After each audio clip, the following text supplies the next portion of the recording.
So I wanted to talk about two guys I've been listening to for quite some time now, maybe actually over 10 years. I've been listening to both these guys, Sam Harris and Stefan Molyneux.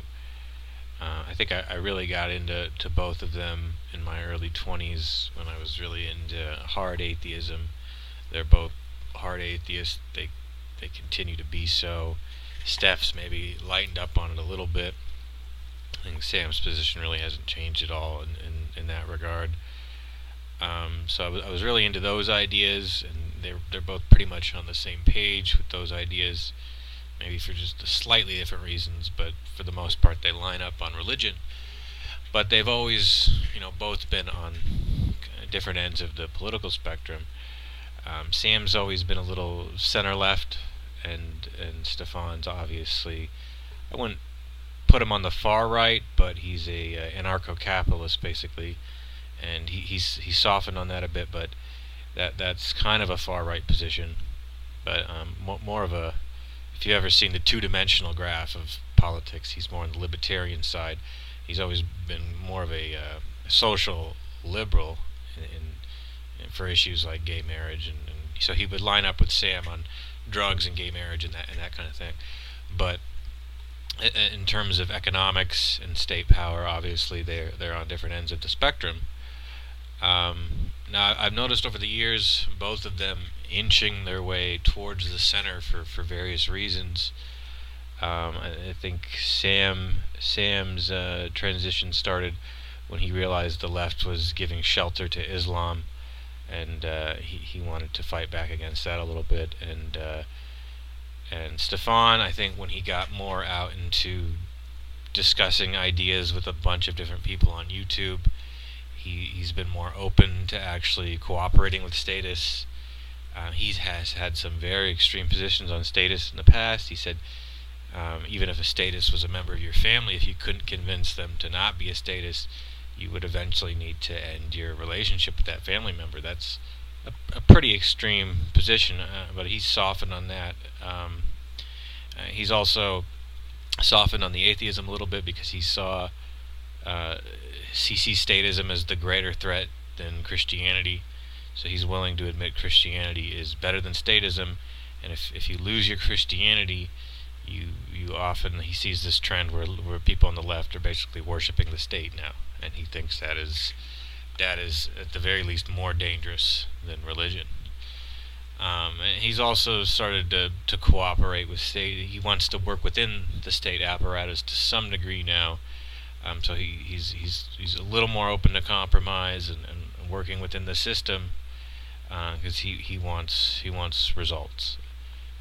In the past, he was more willing to just settle for pure principle and theory, and he says that raising good kids was the ultimate key, and that's going to take generations. To maybe he's become a little less patient and wants to change things quicker. So that's kind of been both their paths over the last 10 years, in my opinion. They've both very slowly, at a glacial pace, have moved towards the center, so that's why they're more likely to now maybe collide in the center. And so I've heard them both speak about each other, a handful of times. That they definitely are aware of each other. Obviously, Sam is a very prominent American public intellectual, so most people into politics or philosophy are going to have heard of Sam. And Stefan, of course, was one of the very first people to jump on YouTube and podcasts because he was a software engineer, and so he was very aware of this technology. He got into it before Sam did in the podcasting front, so that gave him a good foothold into that whole podcasting world. And so they apparently have some overlap on their fan bases, probably from the atheist side of things, and just the thinking out loud, public intellectual side of things, and listening to people who you disagree with kind of thing. That's certainly, I got into them for atheism, but I stuck around because I think they're both pretty intelligent, interesting guys who make a lot of thought-provoking points. So now that's my take on them. So now let's talk a little bit about how they're clashing here. mean, this isn't like a big deal, but I'll link to these different videos and articles below. I've noticed a little more going on with these two. So Sam has mentioned in this podcast with Douglas Murray that he was a little concerned with Douglas going on Steph's show, and he's voiced some concern in the past as well about going on Steph's show because he's seen so much criticism of him for having been accused of being in a cult or stuff like that. And in this case with Douglas Murray, he was saying, Steph has had interviews with people he thinks are racist or close to racists, people who are willing to have open conversations with neo-Nazis, and that kind of thing. So it's almost like a guilt by association, as a lot of people are saying, but it's almost a double association. So he said Steph was talking to someone who was talking to someone who was a racist, and so that's a little concerning that Sam would be that afraid of having a conversation with somebody just because they had a conversation with somebody who would have a conversation with a racist. So Sam's been getting, he's been losing that side of it, and I think, to be fair to him, he didn't quite articulate that whole thing very well. I think he has a host of reasons why he probably doesn't want to do an interview with Steph, and the racism is one of them. He also said he saw a glint in his eye when he started talking about the race and IQ thing. I think that was pretty unfair. I mean, what is this, a glint in the eye? So he basically is saying that Steph gets excited about race and IQ as if he has some sort of glee or fetish about it, and that seems ridiculous to me. You don't know what's going on in his head. I think Steph is just concerned. It's an issue. It's an interesting issue to him. He sees it as a problem for various reasons. I personally don't have much interest in the subject, but I don't think he's a racist, and nor do I think he is part of any kind of cult, although he has been accused of that in the past. And I think that has a lot to do with the fact that he is an extremist, and he definitely was more of an extremist in the past. And I think that's a little more of what Sam is reacting to, the fact that he's such an extremist on the anti-state stuff. And Sam has kind of an aversion to politics and political theory, as far as I can tell. He doesn't really talk about left-right economics and state power and that kind of thing very much. He's more into philosophy and artificial intelligence and religion and science and that more theoretical side of stuff.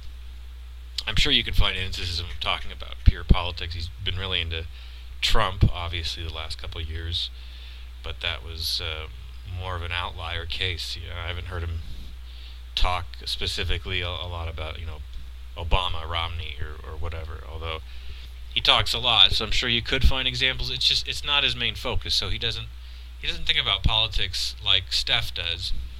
So that might be another reason why they haven't really met up yet either. They have different emphases on what they focus on, even though they share a few things like atheism and thinking out loud kind of stuff, philosophy.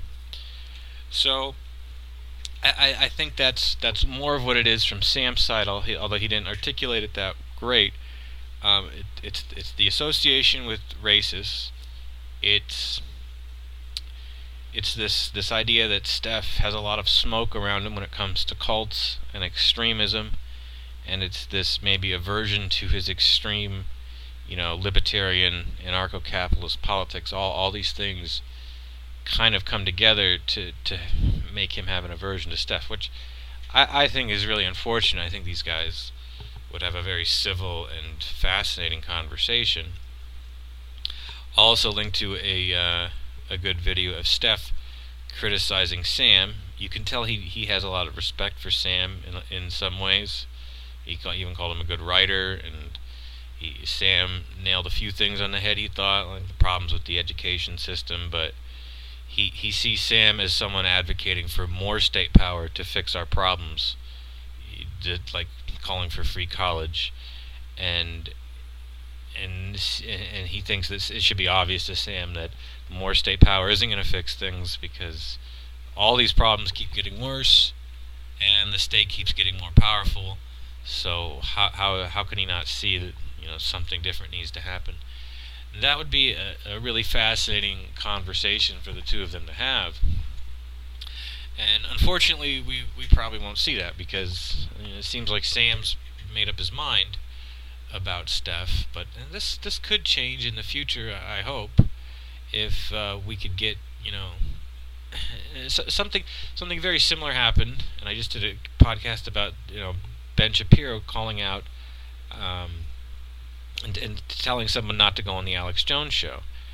I don't like this kind of thing. Even though I probably like Ben and Sam more than Alex and Steph, I think having conversations are really important. Even though I might agree with the two former guys more than the latter, I really want to hear them talk and flesh things out. And none of them are so such bad people or something that they can't have a conversation together and people can't get something out of it. So it's unfortunate when people don't want to talk to each other, especially when they're all decent people, I think. And even if someone's a horrible person and they have horrible beliefs, like a Holocaust denier or something like this, I still say, do your homework on them and challenge them to a debate and tear them apart. And so get those ideas out there. How else are you ever going to change their minds if you don't have a discussion with them? Maybe it's best done in private. I can understand that, or you don't want to give them a platform or even acknowledge their ideas sometimes to give them any kind of weight. But I don't think any of these guys are so extreme that you run that risk. None of them are Holocaust deniers or anything that fringe. And I think everyone should be exposed to the idea that taxation is theft in their life. Whether you agree with it or not, everyone needs to be aware of that idea. Because you're complicit in a system that does take people's money by force. You have to be able to say, well, I accept that, I acknowledge that happens, and here's why I still support it, but here's all the really serious problems with it. As Sam, as a philosopher, should be making sure his audience is aware of that. His emphasis on religion is great, but I think he needs to take that lens and kind of focus it on the state more, not because I'm an anarchist or anything, but because I think people need to be aware of this debate. It's like most people don't even know it's a possibility that there's people out there who don't want a state at all. It's like maybe 100 years ago, 150 years ago, you could find people who didn't even know not believing in God was an option. Well, not having a state is an option too. There's nothing built into the universe that says we have to organize ourselves with a state. And I think it's great to be able to look at that question, just like it's great to be able to look at the question of God's existence. Both are fascinating, both are useful conversations wherever you come down on them. So that's my take on things. I hope these guys are able to have a conversation together at some point.